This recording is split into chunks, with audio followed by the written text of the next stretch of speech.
नमस्कार बच्चों, संस्कृत विषय की कक्षा अष्टम के भाग प्रथम में आप सभी का स्वागत है। बच्चों, आज का प्रकरण लोभः पापस्य कारणम पाठ से है। इस पाठ में हम शत्रु प्रत्यय व्याकरण का पढ़ेंगे। तो सर्वप्रथम हम शत्रु प्रत्यय के विषय में जान लेते हैं। शत्रु प्रत्यय से संबंधित कुछ विशेष नियम इस प्रकार से हैं। शत्रु प्रत्यय धातुओं में लगता है। इसका अर्थ है करता हुआ, हिंदी में इसका अर्थ होगा करता हुआ, तथा परस्मै पद धातु में इसका प्रयोग होता है। दूसरा नियम है शत्रु और री वर्णों का लोप हो जाता है।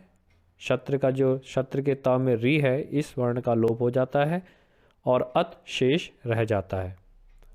तीसरा नियम है शत्रु प्रत्यय लगने के पश्चात धातु विशेषण शब्द बन जाती है और इसके रूप तीनों लिंगों में चलते हैं।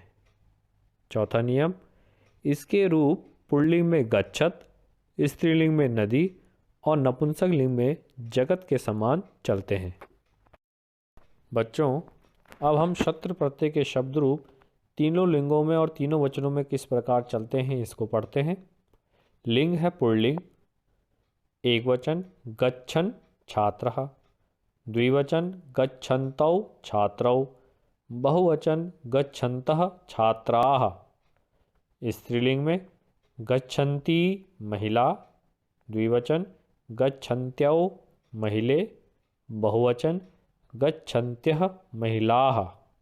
नपुंसक लिंग एक वचन पतत् पत्रम, द्विवचन पतति पत्रे, बहुवचन पतन्ति पत्राणि। इस प्रकार से रूप बन रहे हैं। अब इनको हम वाक्यों में देखते हैं। जैसे पहला उदाहरण, ओदनम पचन्ति माता पुत्रीम कथिवती।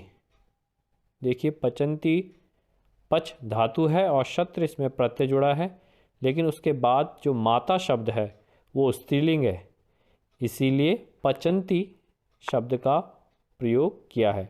ओदनम पचन्ति माता पुत्रीम कथिवती। दूसरा उदाहरण, अध्यापकः वार्तां कुर्वन्तौ छात्रौ कक्षात् बहिः अकरोत्। इसमें क्री धातु है और शत्रु प्रत्यय है, लेकिन द्विवचन का प्रयोग क्या है क्योंकि छात्र दो हैं। तीसरा उदाहरण, पतन्ति पत्राणि शुष्कं भवन्ति स्म। पत धातु है इसमें भी और शत्रु प्रत्यय है, लेकिन पतन्ति पत्राणि नपुंसक लिंग, इसलिए पतन्ति शब्द का प्रयोग किया गया है। चौथा उदाहरण, जलम पिबत सह अवदत्।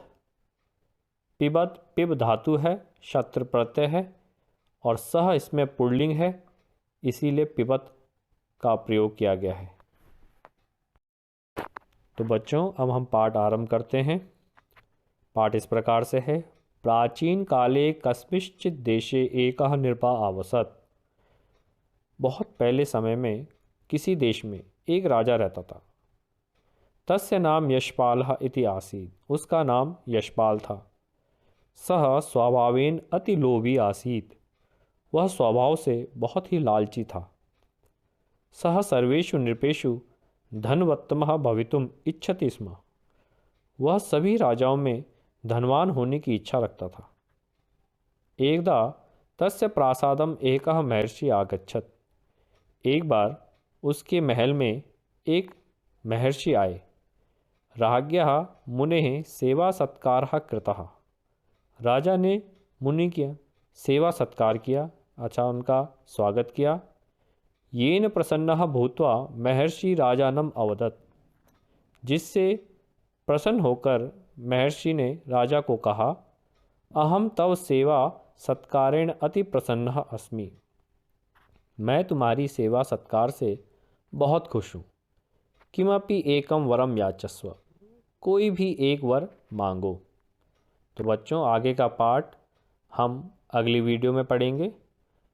इस वीडियो में हमने शत्रु प्रत्यय के विषय में जाना कि उसका हिंदी में क्या अर्थ निकलता है और उसे वाक्यों में तीनों लिंगों में किस प्रकार प्रयोग में लाया जाता है, इसको हमने सीखा है।